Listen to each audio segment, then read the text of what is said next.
Alice in Borderland Season 2 has one of the best endings I have seen in television. It is such a good conclusion to characters, to every single thing that happened in Season 1 and Season 2.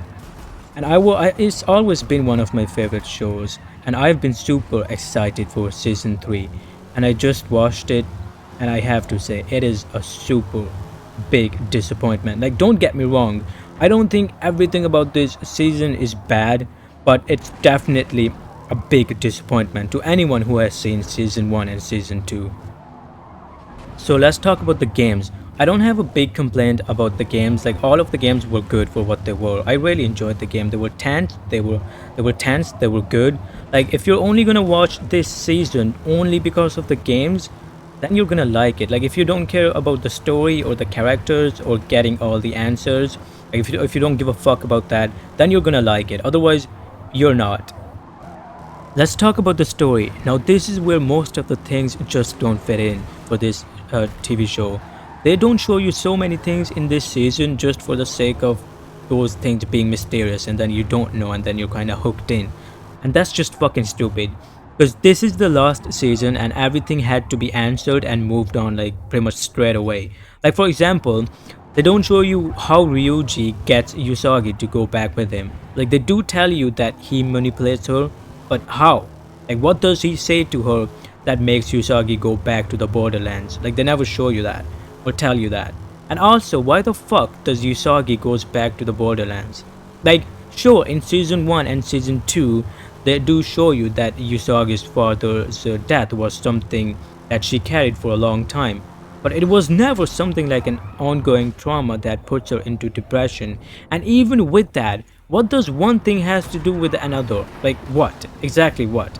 So she's depressed because her father died and she wants to go back to Borderlands? Like, that makes no sense. I feel like it's just a really stupid excuse for Arisu to go back to Borderlands as well, but it kind of just doesn't make sense why Usagi would go there in the first place. Anyway, let's talk about characters in this season. When it comes to characters, most of them were good. Like, Kazuya was a really good character. I liked Arisu still. I think they still do a good job with him. They do a good job with Usagi as well, except her going back to the Borderlands. That just doesn't make sense. And the only big complaint I have when it comes to character is Ryuji.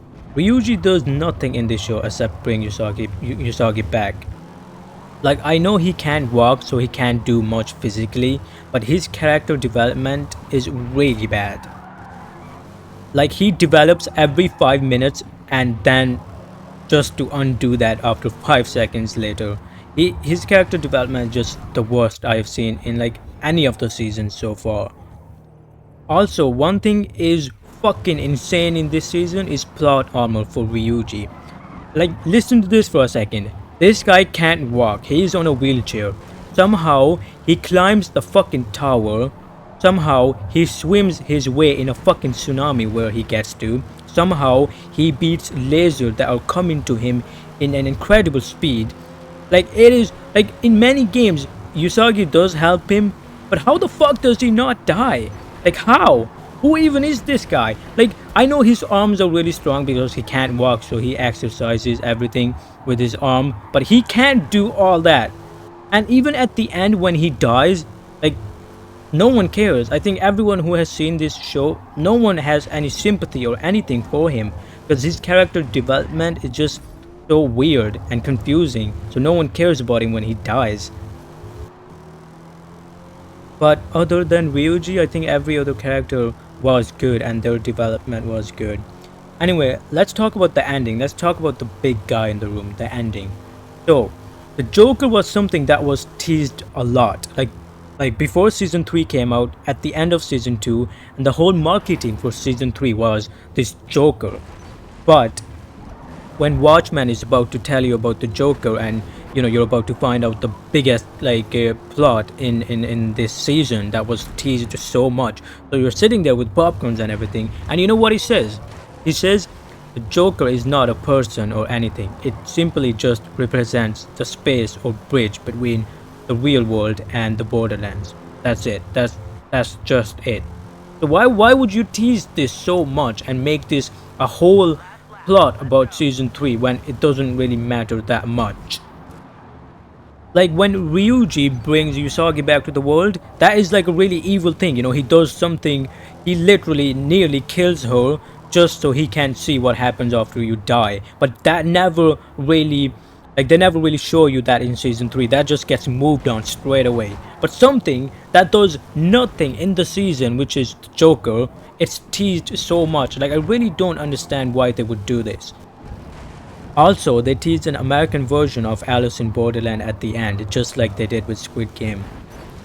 Like, okay, I can't wait for that. I'm super excited if you can't tell. So overall, I think it's a really bad last season to a show like Alice in Borderland, but it's still worth watching.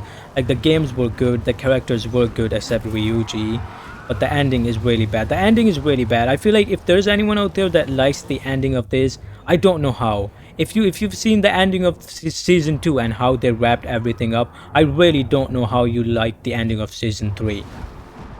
But I still think this show is better than Squid Game in many ways. Anyway, I've yapped about this so much. Thanks a lot for watching. I'll see you in the next video. Bye.